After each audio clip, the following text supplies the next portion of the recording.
It's a pleasure to be here this morning. Thank you for inviting me here. Today I'm going to share with you about 3 things I wished I knew when I was in IIT. Had I known those things 25 years ago, my journey would have been very different. 1, believe in my strengths. 4 years before I left school, I started studying for that big exam, the toughest exam in the country, the dreaded IIT JEE. I was a mediocre student, in a mediocre school, in a mediocre section. No one from my school had made it to IIT in the last 5 years. The odds of making it happen were stacked against me.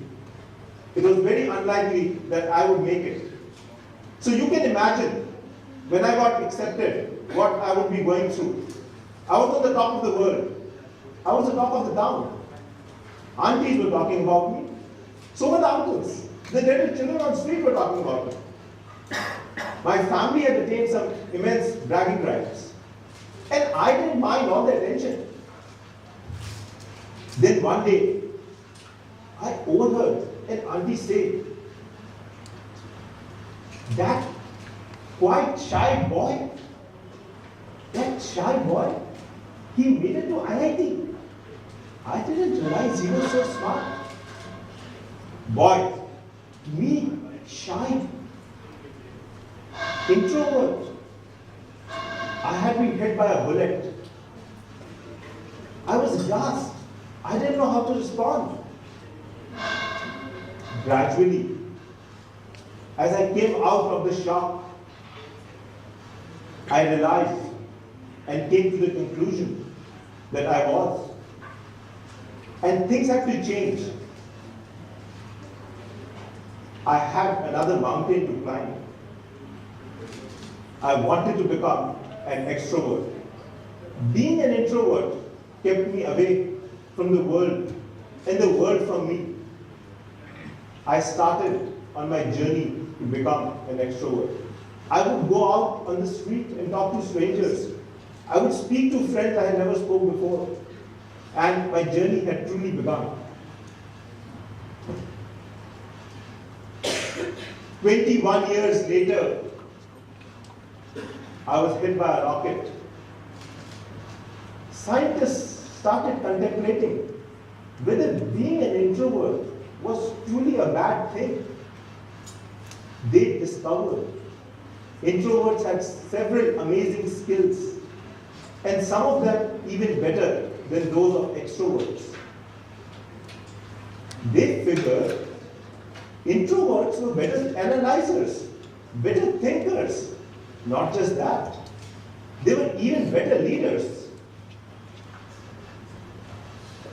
While I tried to develop my skill of being an extrovert, my real strength lied in being an introvert. Had I known this 21 years ago, I would have focused on strengthening my skills of an introvert rather than trying to become an extrovert.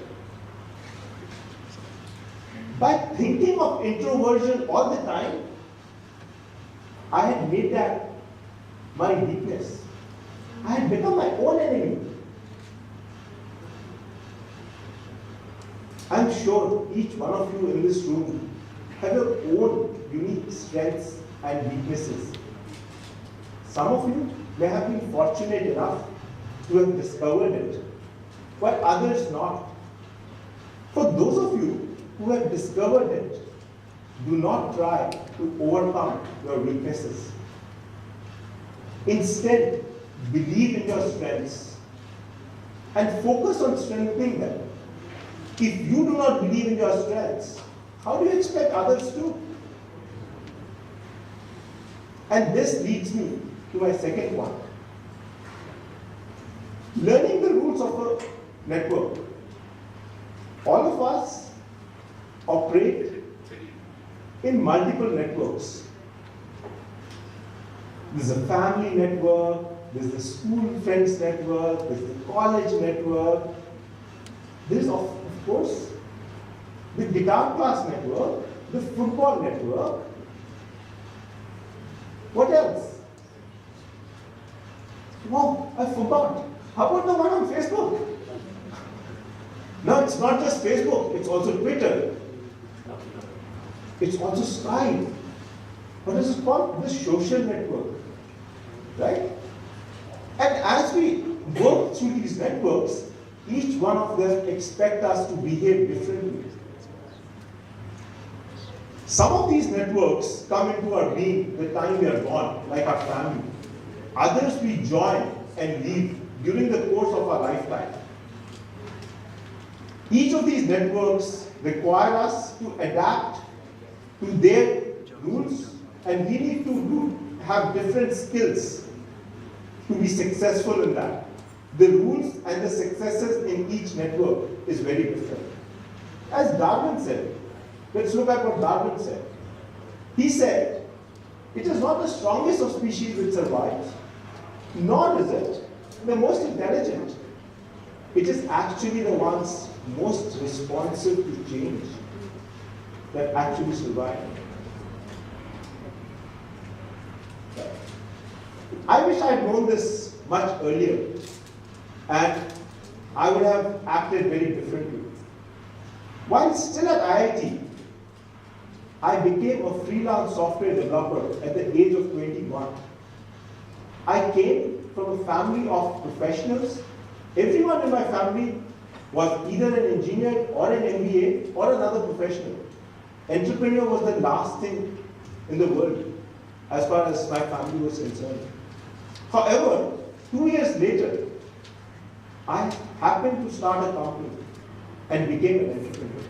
I hired people to work for me. But internally, in my mind, I was still a software engineer first and an entrepreneur next. So what happened to me? I got driven by the rules of academic success. I always thought, IIT taught you, academic first, don't do anything. Next, it's all about academic. To my dismay, I discovered that in certain networks, academic success doesn't work. Like in entrepreneurship, it did not work. Doesn't work in family, doesn't work in sports. And in several networks, it's not about academic success. And that's what I discovered. So what did I do? For the next 21 years, I was living in a body of an entrepreneur and a soul of a software engineer. I had 70 people work for me. But fundamentally, I would always jump in wherever there was a software design problem and take it on hand. An entrepreneur's strength lies in creating a business. My strength of software engineering had become a weakness in what I was doing. For instance, the difference came in my responses. We built a successful service which was to help US companies identify IT talent in India and help them recruit for jobs in the US. This started doing really well. However, it did not involve any software development or design skills. And it did not stimulate me. So I decided to abandon it. Intelligence in hindsight does not bring the clock back. I became intelligent in the end, so what? But becoming intelligent in the end, that I look back, I think I should have got somebody else to lead it and drive it and build a successful business. It was 21 years later that I was finally able to find a coach and a mentor. This person helped me look through what entrepreneurship actually was. I sat with him and went through some key decisions I had made for the last 21 years. And when I did, I was able to see the irrationality of my past decisions. It made me laugh.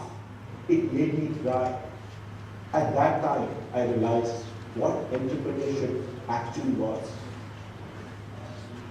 And this is because I did not invest to learn the rules of a new network. I kept living in a body of an entrepreneur with the soul of a software engineer.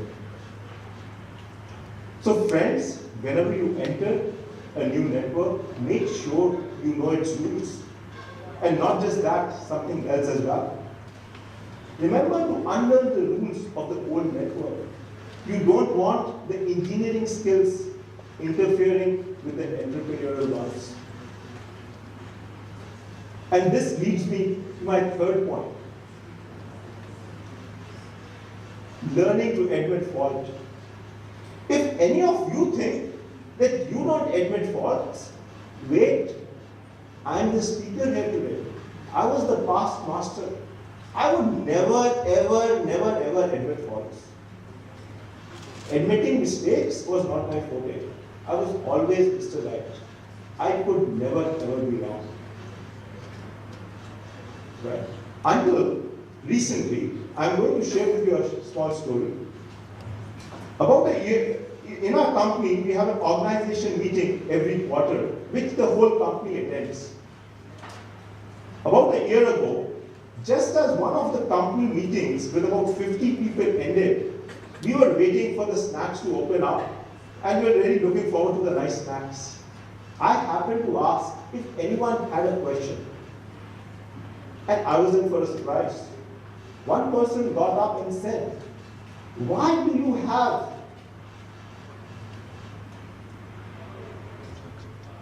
sudden mood shift in meetings?" Me? Sudden mood shifts in meetings? With all the people around were asking me, I went through hell. My first reaction was to defend myself and say, I don't have mood shifts in meetings. Why the heck do you think like that? My next reaction was to attack him or argue and say, you are completely mistaken.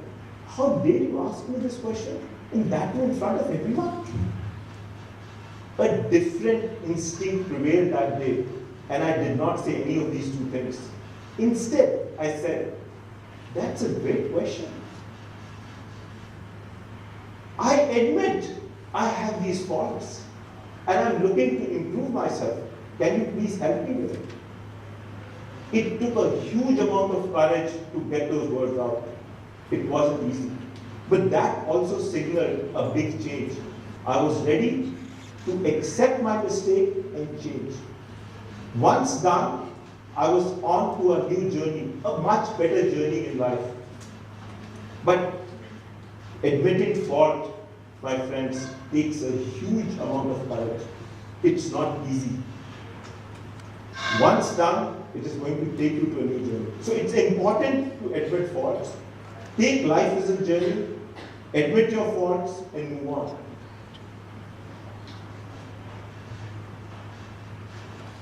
So, do any of you ever wish that you had that magic wand, just like this, which could tell your future, or things you wished you had known 10 years earlier? These were the three things which I shared with you. I wish I had known 25 years ago. And had I known them, my journey would have been very, very different. In fact, I sometimes think that these three things were probably even more important than all I learned at IIT.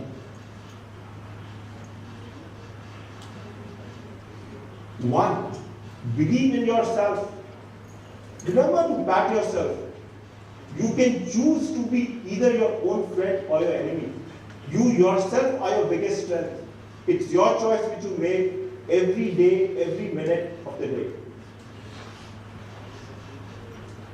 Two, we continue to be in several networks. We will continue to be in several networks. It's important to learn the rules of the network and let go. Unless you let go the rules of the old network, it will keep coming and hindering your past growth. And finally, have the courage, admit fault, and move on. It really does not pay to fight against them or argue against it. That is the biggest disservice you could be doing to yourself. Life is a journey. Have fun. Thank you.